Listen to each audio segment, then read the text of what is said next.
প্রিয় মুক্তিকামী ছাত্র জনতা, আমরা দেখতে পাচ্ছি যে আমাদের এই অভ্যুত্থান এবং বিপ্লবের পরেই দেশে অরাজকতা নাশকতা করছে ফ্যাসিস্ট এবং তাদের দোসররা।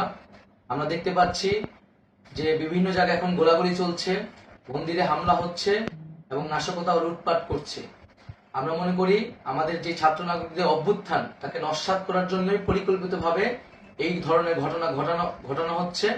আমরা মুক্তিকামী ছাত্র জনতাকে সজাগ এবং সতর্ক থাকতে আহ্বান জানাচ্ছি এবং আমাদের যে অন্তর্বর্তীকালীন সরকার, আমরা সেই সরকারের যে প্রস্তাবনা 24 ঘন্টার সময় নিয়েছিলাম, জরুরি পরিস্থিতি মোতাবেক আমরা এখনই তার একটি রূপরেখা ঘোষণা করছি।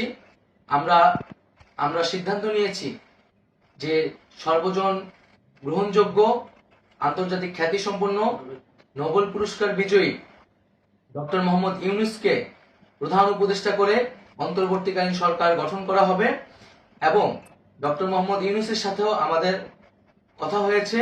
তিনি ছাত্র জনতার আহ্বানে বাংলাদেশকে রক্ষা করতে এই গুরু দায়িত্ব নিতে সম্মত হয়েছে। আমরা সকালের মধ্যেই আমরা এই সরকার গঠনের প্রক্রিয়া দেখতে চাই।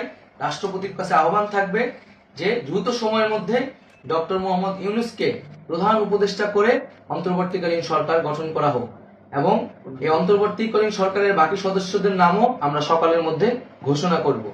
প্রিয় বন্ধুগণ, দেশে যে অরাজকতা চলছে, মানুষের জীবনের নিরাপত্তাহীনতা চলছে, সেজন্য আমরা রাষ্ট্রপতির কাছে আহ্বান জানাচ্ছি দেশে আইন শৃঙ্খলা পরিবেশ ফিরিয়ে আনার জন্য দ্রুত সময়ের মধ্যে কার্যকর ব্যবস্থা নিতে হবে এবং আইন শৃঙ্খলা বাহিনীকে সহযোগিতা করার জন্য মুক্তিকামী ছাত্র জনতাও রাজপথে থাকবে এবং অন্তর্বর্তীকালীন সরকার গঠন না হওয়া পর্যন্ত মুক্তিকামী ছাত্র জনতাকে রাজপথে থেকে তাদের যে অভ্যুত্থান, সেই অভ্যুত্থানকে রক্ষা করতে হবে।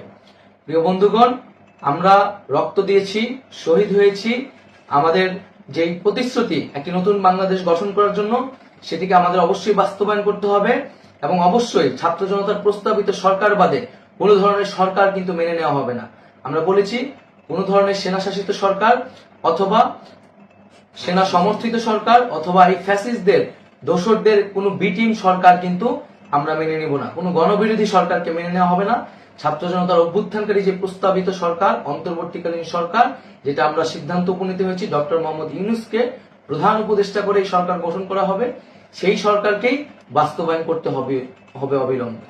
আগামীকাল সকাল থেকে সকলকে আহ্বান জানাচ্ছি রাজপথে থাকার জন্য এবং আমাদের যে সাম্প্রদায়িক সম্প্রীতি এবং রাষ্ট্রীয় সম্পদ রক্ষা কমিটির ঘোষণা হয়েছে বৈষম্যবিরোধী ছাত্র আন্দোলনের নেতৃত্বে, সকল পাড়ায় পাড়ায় এলাকায় এলাকায় সেই কমিটি পাহারায় থাকবে। আমাদের সংখ্যালঘু কমিউনিটিকে আমাদের রক্ষা করতে হবে, রাষ্ট্রীয় সম্পদ এবং এই দেশকে রক্ষা করতে হবে আমাদের।